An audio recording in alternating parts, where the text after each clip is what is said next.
മുണ്ടക്കൈ ചൂരൽമല ദുരന്തത്തിൽ കേരളത്തിനുള്ള സഹായം നൽകുന്നതിൽ അന്തിമ തീരുമാനം എടുത്തിട്ടില്ല എന്ന് കേന്ദ്ര സർക്കാർ ഹൈക്കോടതിയിൽ. മതിയായ ഫണ്ട് കേരളത്തിന് ലഭ്യമാക്കിയിട്ടുണ്ട് എന്നും കേന്ദ്രം കോടതിയെ അറിയിച്ചു. ഇപ്പോൾ പുനരധിവാസത്തിന്റെ സാഹചര്യത്തിലാണ് എന്നും ഇനി ഫണ്ടാണ് വേണ്ടതെന്നും സംസ്ഥാന സർക്കാർ വ്യക്തമാക്കുകയും ചെയ്തിരിക്കുന്നു. ശ്യാം ദേവരാജ് വിവരങ്ങളുമായി. ശ്യാം, കൃത്യമായ കണക്കുകൾ സംസ്ഥാനം നൽകിയാൽ ഫണ്ട് നൽകുമെന്ന് ഒരു വശത്ത് പറയുന്നു, പൊതുവായ ഫണ്ടിനെ ഒരു സഹായമായി വിശദീകരിക്കുകയും ചെയ്യുന്നു. ഇപ്പോൾ കോടതിയിൽ കേന്ദ്രം പറഞ്ഞിരിക്കുന്നത് എന്താണ് സംസ്ഥാന സർക്കാരിന്റെ വാദം? മുണ്ടക്കൈ ചൂരൽമല ദുരന്തത്തിന്റെ പശ്ചാത്തലത്തിൽ, വയനാട് ദുരന്തത്തിന്റെ പശ്ചാത്തലത്തിൽ ഹൈക്കോടതി സ്വമേധയാ സ്വീകരിച്ച ഹർജിയിലാണ് കേന്ദ്ര സർക്കാർ നിലപാട് അറിയിച്ചത്. കഴിഞ്ഞ ദിവസം ഡൽഹിയിലുള്ള രാജ്യതലസ്ഥാനത്തുള്ള കേരളത്തിന്റെ പ്രതിനിധി KV തോമസിന് നൽകിയ കത്തിനെ സംബന്ധിച്ച് ആ കത്ത് സംസ്ഥാന സർക്കാർ ഹാജരാക്കി. പക്ഷേ അത് അന്തിമമായ തീരുമാനമല്ല എന്നാണ് കേന്ദ്ര സർക്കാരിന്റെ അഭിഭാഷകൻ additional solicitor general ARL Sundaresan ഇന്ന് ഹൈക്കോടതി അറിയിച്ചത്.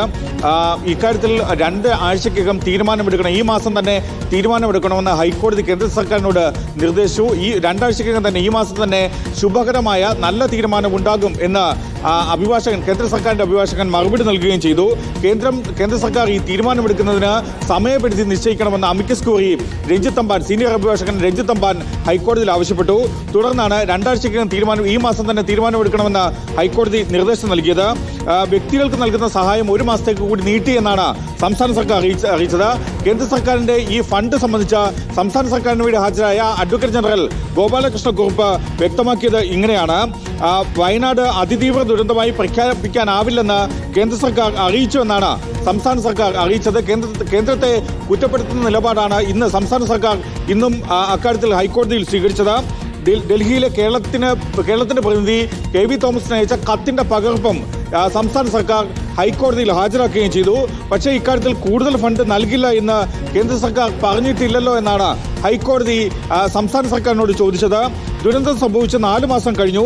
എല്ലാ വിദഗ്ധ പരിശോധനയും കേന്ദ്ര സർക്കാർ പൂർത്തിയാക്കിയെന്നുമാണ് സംസ്ഥാന സർക്കാർ അറിയിച്ചത്. ഒപ്പം കൂടുതൽ ഫണ്ട് കേന്ദ്ര സർക്കാർ നൽകില്ല എന്നാണ് കത്തിൽ നിന്ന് മനസ്സിലാക്കുന്നതെന്ന് സംസ്ഥാന സർക്കാർ ഹൈക്കോടതി അറിയിച്ചു. അടുത്തയാഴ്ച ഇക്കാര്യത്തിൽ വിശദമായ നിലപാട് അറിയിക്കണമെന്ന് ആദ്യം കേന്ദ്രത്തോട് ഹൈക്കോടതി നിർദ്ദേശം നൽകി. തുടർന്നാണ് 2 ആഴ്ചത്തേക്കുള്ള, ഈ മാസം തന്നെ തീരുമാനമെടുത്ത് അറിയിക്കണമെന്ന ഒരു സമയപരിധി ഹൈക്കോടതി നൽകുകയും ചെയ്തത്. ഇക്കാര്യത്തിൽ ഉന്നതതല സമിതിയായിരുന്നു ഇത് അതിതീവ്ര ദുരന്തമാണോ എന്ന കാര്യത്തിൽ തീരുമാനമെടുക്കേണ്ടത്. പക്ഷേ അത്തരമൊരു ഉന്നതതല സമിതി യോഗം ചേർന്നിട്ടില്ല എന്നാണ് ഹൈക്കോടതിയിൽ കേന്ദ്ര സർക്കാർ വ്യക്തമാക്കുകയും ചെയ്തത്.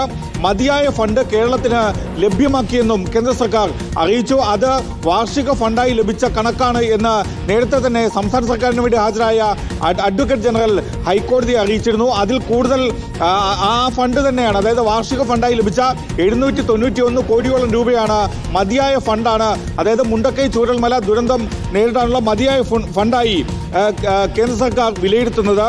ഇത് അതിതീവ്ര ദുരന്തമാണോ എന്നതിൽ തീരുമാനമെടുത്തിട്ടില്ല.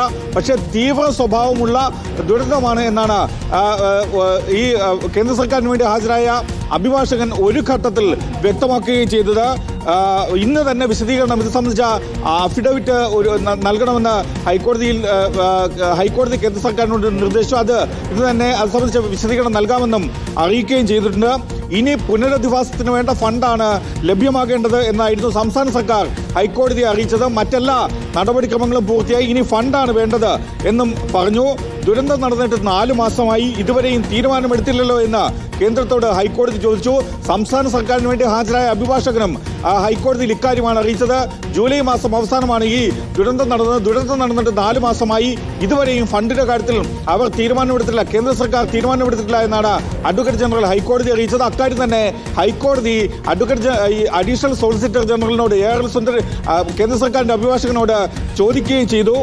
അപ്പോഴാണ് അമിക്കസ് ക്യൂറി രഞ്ജിത്ത് തമ്പാൻ കേന്ദ്രം തീരുമാനമെടുക്കുന്നതിന് സമയപരിധി നിശ്ചയിക്കണമെന്ന ആവശ്യം ഉന്നയിച്ചതും അത് 2 ആഴ്ചയ്ക്കുള്ളിൽ, അതായത് ഈ മാസം തന്നെ തീരുമാനമെടുക്കണമെന്ന് ഹൈക്കോടതി കേന്ദ്ര സർക്കാരിന് നിർദ്ദേശം നൽകിയതിന് 2 ആഴ്ചയ്ക്കുള്ളിൽ തീരുമാനമുണ്ടാകുമെന്ന് കേന്ദ്ര സർക്കാരിന്റെ അഭിഭാഷകൻ ഹൈക്കോടതിയെ അറിയിക്കുകയും ചെയ്തു. എല്ലാ സംസ്ഥാനങ്ങൾക്കും പൊതുവായി കൊടുക്കുന്ന ദുരന്ത നിവാരണ നിധി അത് ഒരു സഹായമായി കേന്ദ്രം വിശദീകരിക്കുകയാണ്. KV തോമസിന് ഇന്നലെ നൽകിയ കത്ത് ആണ് ഏറ്റവും പ്രധാനപ്പെട്ട തെളിവ്. L3 ദുരന്തമായി പ്രഖ്യാപിക്കാനാകില്ല എന്ന് കേന്ദ്രമന്ത്രി തന്നെ വ്യക്തമാക്കുന്നു. മാത്രമല്ല തീവ്ര ദുരന്തമാണോ എന്നതിൽ ആലോചന നടത്താൻ ഉന്നതതല സമിതി യോഗം ചേരേണ്ടതുണ്ട്. അങ്ങനെ ഒരു യോഗവും ചേർന്നിട്ടില്ല. പ്രധാനമന്ത്രി തന്നെ നേരിട്ട് വന്ന് കണ്ട് ബോധ്യപ്പെട്ട ദുരന്തം, അതിന്റെ ഫലം, അതിൽ എന്ത് സഹായം കേന്ദ്രം നൽകുന്നു എന്നുള്ള ചോദ്യം ഏതായാലും വരുന്ന ഈ ഉപതെരഞ്ഞെടുപ്പിൽ, പാലക്കാട് ഉപതെരഞ്ഞെടുപ്പിലും പ്രതിഫലിക്കാനിടയുള്ള വിഷയമാണ്. അപ്പോൾ കേന്ദ്രം ഇന്ന് വിശദമായൊരു മറുപടി കോടതിയിൽ നൽകുമോ എന്നുള്ളതാണ് ഏറ്റവും പ്രധാനപ്പെട്ട കാര്യം. മുണ്ടക്കൈ ചൂരൽമല ഉരുൾപൊട്ടൽ ദേശീയ ദുരന്തമായി പ്രഖ്യാപിക്കാത്തതിൽ കേന്ദ്രത്തിനെതിരെ നിലപാട് കടുപ്പിച്ചിരിക്കുന്നു സംസ്ഥാന സർക്കാർ. ദുരന്തബാധിതരെ വീണ്ടും ആക്രമിക്കുന്ന നിലപാടാണ് കേന്ദ്രം സ്വീകരിക്കുന്നതെന്ന് മന്ത്രി കെ രാജൻ റിപ്പോർട്ടിനോട് പ്രതികരിച്ചു. കേന്ദ്രം കേരളത്തിലെ ജനത്തെ വെല്ലുവിളിക്കുകയാണ്. തെരഞ്ഞെടുപ്പിന് ശേഷം നിഷേധാത്മക നിലപാടെടുത്തത് വഞ്ചനാപരമാണ്. കേന്ദ്ര സഹായം ഔദാര്യമല്ല, കേരളത്തിന്റെ അവകാശമാണ് എന്നും മന്ത്രി വ്യക്തമാക്കി. നിത്യാനന്ദ റോയുടെ ഈ കത്ത് തന്നെ കേരളത്തിനോടുള്ള ഒരു വെല്ലുവിളിയാണ്. കേരളത്തിനോട് എന്ന് പറഞ്ഞാൽ കേരളം ഭരിക്കുന്ന ഗവൺമെന്റിനോടല്ല, കേരളത്തിലെ ജനങ്ങളോടാകെ, പ്രത്യേകിച്ച് ചൂരൽമലയിലെ ദുരന്തബാധിതരെ വീണ്ടും ആക്രമിക്കാൻ കഴിയും വിധത്തിലുള്ള അപകടകരമായിട്ടുള്ളൊരു കത്താണ് ഈ കത്ത് എന്നുള്ളതാണ് അതിൽ ഏറ്റവും പ്രധാനം. ഇവിടെ എന്തൊരു വെല്ലുവിളിയാണ് യഥാർത്ഥത്തിൽ കേരളത്തിനോട് നടത്തുന്നത്. STRFൽ നിങ്ങൾക്ക് ആവശ്യമായുള്ള പൈസയുണ്ട്. എന്തൊരു തെറ്റായ വർത്തമാനമാണ് ഈ പറയുന്നത്. ഓരോ നിമിഷത്തിലും യഥാർത്ഥത്തിൽ ചൂരൽമലയിലെ മനുഷ്യർ വെന്തുരുകി നിൽക്കുകയാണ്. ഓരോ നിമിഷത്തിലും അവരുടെ മുമ്പിലേക്ക് വരുന്ന ഓരോ വാർത്തയും വീണ്ടും അവരെ മാനസികമായി തകർക്കുന്നതിന് മാത്രം ഉപകരിക്കുന്നതാണ്. ഏത് വിധത്തിലൊക്കെ കേരളം കേന്ദ്രത്തിനെ ദ്രോഹിച്ചാലും ഒരു കാരണവശാലും ചൂരൽമലയിലെ ദുരന്തബാധിതനായ ഒരു മനുഷ്യനെയും കേരളം, മലയാളി, ലോകത്തെല്ലായിടത്തും ജോലി ചെയ്യുന്ന മലയാളി ഒറ്റപ്പെടുത്തില്ല.